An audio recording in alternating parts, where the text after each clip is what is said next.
The South has stories. Stories buried in red clay and whispered through the wind. Stories they tried to hide, rewrite, or forget. But here, we remember, from the fields to the pulpits, from dirt roads to city blocks, our people built, prayed, and persevered. This is Southern Roots Untold. Disclaimer: this film contains historical footage, images, and commentary used for educational and informational purposes under Section 107 of the Copyright Act, the Fair Use Act.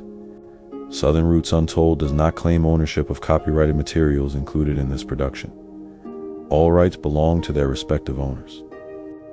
This documentary was created to preserve, educate, and uplift the untold stories of the South with honesty, respect, and truth. Hidden in the southern shadows of Dallas lies a story that time tried to erase, but one that refuses to be forgotten. 10th Street, Freedman's town, one of the last standing post-Civil War black communities in America. When you walk its streets today, you might see cracked sidewalks, abandoned homes, and faded signs. But beneath that silence lives the heartbeat of a people who built their own world when the world wouldn't T-bill with them. After emancipation, freedom was both a blessing and a burden. Thousands of formerly enslaved men and women were free, but they had no land, no wealth, and no protection. So in Dallas, they built their own. By the late 1880s, Freedman settled just south of downtown and created a self-sufficient community 10th Street. They built homes with their hands, schools with their faith, and churches that became the center of their universe. Greater El Bethel Baptist Church stood tall as both a spiritual refuge and a social anchor. Here, children learned lessons not just from books, but from the testimonies of those who knew bondage and fought for liberation. 10th Street was more than a neighborhood. It was a vision of what freedom could look like when no one else believed in it. There were carpenters, teachers, seamstresses, and barbers. Every household carried pride, the kind passed down through generations. The kind you could feel just by walking through the front gate.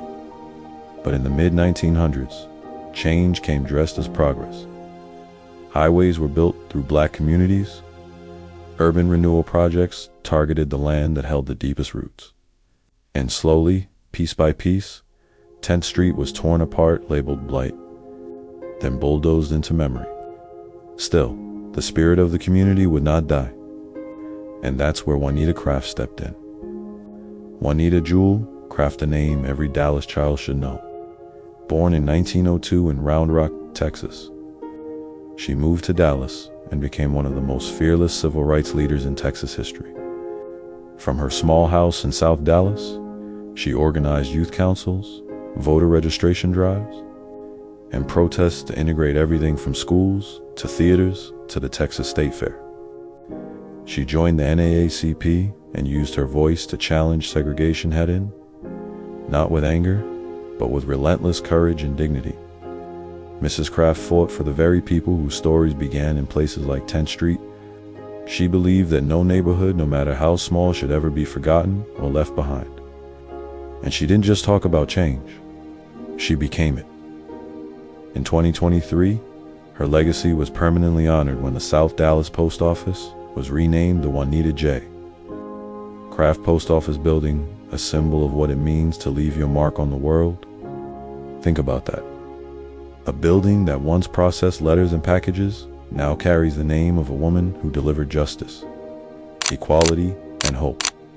Juanita Craft's spirit still moves through the streets of Dallas, from the sidewalks of Fair Park to the foundations of 10th Street, reminding us that activism doesn't always start with a crowd.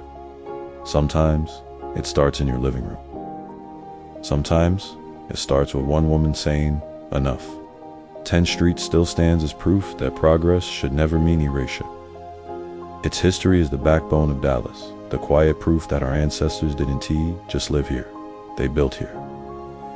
When you walk through the remnants of 10th Street today, you can still hear the echoes of gospel songs, the laughter of children playing, and the voices of elders telling stories under old oak trees. This isn't just land, it's legacy. And legacy doesn't fade. It waits. It whispers. It reminds Dallas that before the towers and freeways, there were people who dared to dream of freedom and built it with their bare hands. This is Southern Roots Untold, where truth is preserved, history is honored, and the South finally tells its own story. Subscribe for more untold stories of resilience, faith, and freedom, because the roots still run deep.